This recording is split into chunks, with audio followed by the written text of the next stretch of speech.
Good morning, people out in YouTube video land. I had a story today that I wanted to report on that it was written by Andrew Torba. I'm not sure if you know who he is, but Andrew Torba started Gab.com. It's kind of like, it's not really Rumble, but there's video links on there that go to Rumble and go to other places like Facebook and different places aren't going to let you post things. And even here, you won't see them here. You might find them through Telegram or something like that. But the only thing that he censors is maybe somebody making a direct threat to somebody. But otherwise, there's a lot of things on there I see. I'm thinking, man, these people are way out there. And if they really vile or something, I just block them. So it's a pretty good site, Gab.com, if you get a chance. But he wrote this article, and I got it in an email today. He talks about the neo-Amish movement and how to preserve tradition in a technological world. And he talks about he's going to be having some kids. I think he said he had his third kid. Let's see, our third child was born about 5 weeks ago. And he talks about the different technology and how the Amish through the years have rejected a lot of it.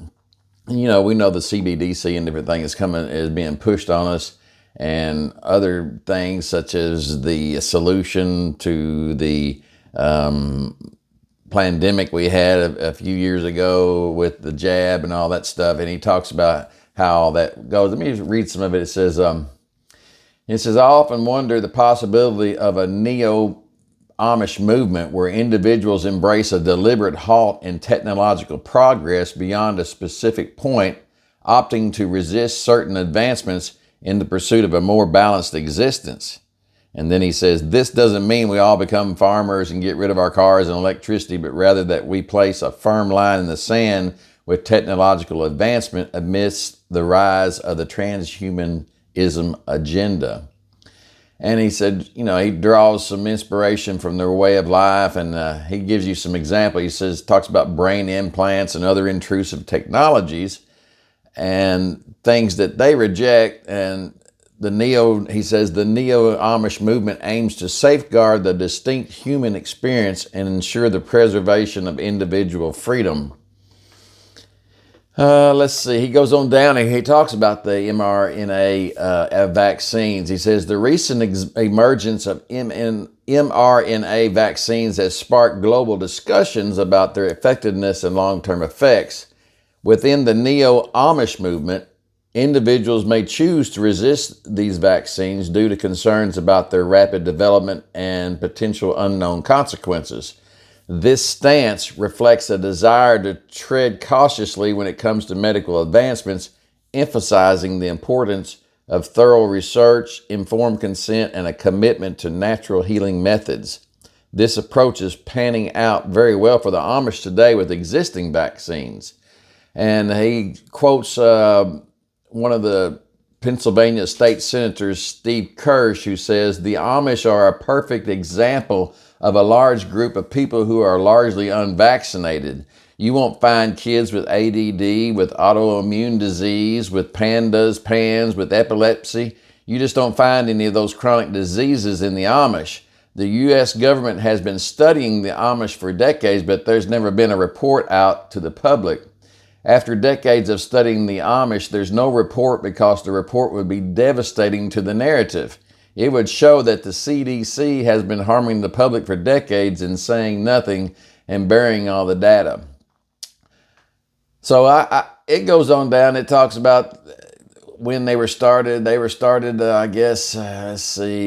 Amish are part of a Anabaptist movement that was started centuries ago, I guess. Originating in Europe during the 16th century, the Amish traced their roots back to the Anabaptist movement. Seeking religious freedom and a simpler way of life, the Amish migrated to North America with the first settlements established in Pennsylvania in the 18th century. Remarkably, the Amish community predates the formation of the United States by several decades, making it one of the oldest communities on the continent.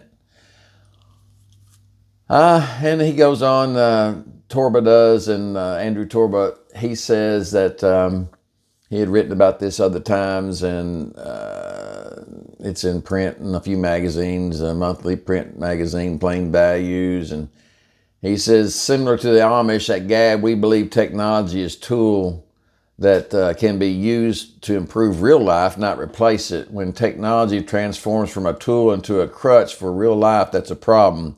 We're not trying to implant computer chips in your brain, get you in a self-driving car, or ship you to a rocket on Mars. We simply want you to speak freely, and by doing so, come to the realization that you can and will get out of the matrix, not further into it. So if you get a chance, check out gab.com. It's a pretty good website. There's some crazy stuff there, but it's free. I mean, it's free speech. You won't find any censorship, very little censorship there. So tread cautiously. But anyway, I thought that was a good article today, and I hope you have a great day, a great weekend. And until the next time, we'll see you later.